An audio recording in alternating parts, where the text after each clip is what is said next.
वैदिक पंचांग दिनांक 14 सितंबर 2025, दिन रविवार, विक्रम संवत 2082, गुजरात महाराष्ट्र अनुसार 2081, शक संवत 1947, आयन दक्षिणायन, ऋतु शरद ऋतु, मास आश्विन मास, गुजरात महाराष्ट्र अनुसार भाद्रपद, पक्ष कृष्ण, तिथि अष्टमी, 15 सितंबर रात्रि 3:06 तक तत्पश्चात नवमी, नक्षत्र रोहिणी, सुबह 8:41 तक तत्पश्चात मृगशिरा, योग वज्र, सुबह 7:35 तक तत्पश्चात सिद्धि, राहु का शाम 5:10 से शाम 6:43 तक, सूर्योदय सुबह 6:26, सूर्यास्त शाम 6:41, दिशा शूल पश्चिम दिशा में, व्रत पर्व विवरण, अष्टमी का श्राद्ध, महालक्ष्मी व्रत समाप्त,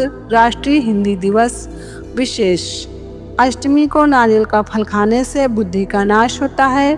ब्रह्म पुराण ब्रह्मखंड, वैदिक पंचांग, व्यतिपात योग 15 सितंबर 2025 सोमवार को प्रातः 4:55 से मध्य रात्रि 2:34 यानी 16 सितंबर 2:34 AM तक व्यतिपात योग है।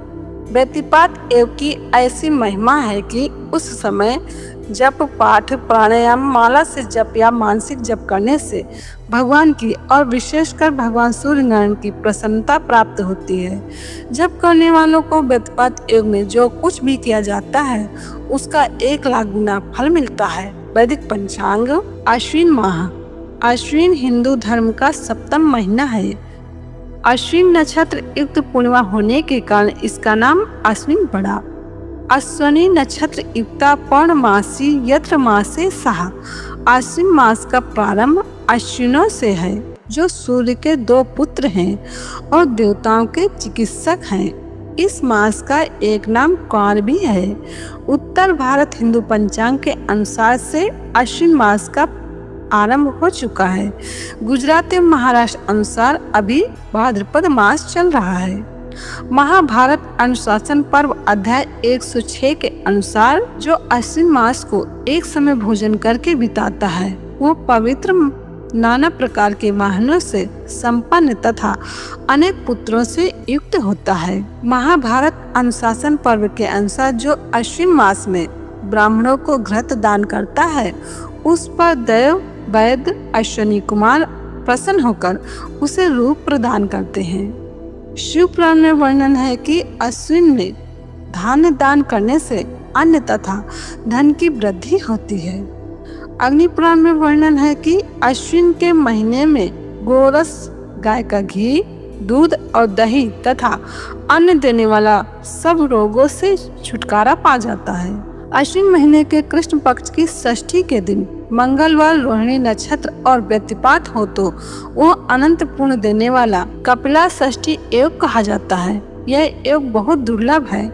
शिव पुराण में वर्णन है कि सती ने अश्विन मास में नंदा, प्रतिपदा, षष्ठी और एकादशी तिथियों में भक्ति पूर्वक गुड़, भात और नमक चढ़ाकर भगवान शिव जी का पूजन किया और उन्हें नमस्कार करके उसी नियम के साथ उस मास को बिताया। अश्विन कृष्ण पक्ष को पितृपक्ष महालय के नाम से जाना जाता है, जिसमें पितृ ऋण से मुक्त होने तथा पितरों को तृप्त करने के उद्देश्य से श्राद्ध किया जाता है। वैदिक पंचांग श्राद्ध कर्म। अगर श्राद्ध कर्म करने के लिए आपके पास बिल्कुल भी धन नहीं है तो आपको उधार मांगकर धन लेना चाहिए और श्राद्ध अवश्य करना चाहिए। अगर आपको कोई उधार नहीं दे रहा हो तो पितरों के उद्देश्य से पृथ्वी पर भक्ति विनम्र भाव से 7-8 तिलों से जलांजलि ही दे दे।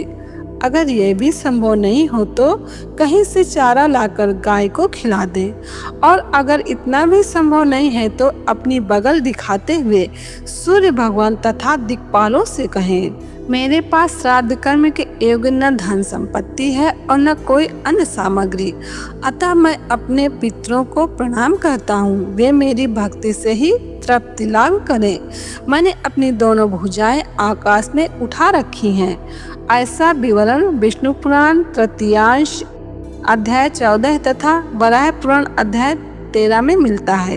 वैदिक पंचांग संपादक अंजनी बहन नीलेश ठक्कर। वैदिक पंचांग प्रकाशित सूरत शहर गुजरात। वैदिक पंचांग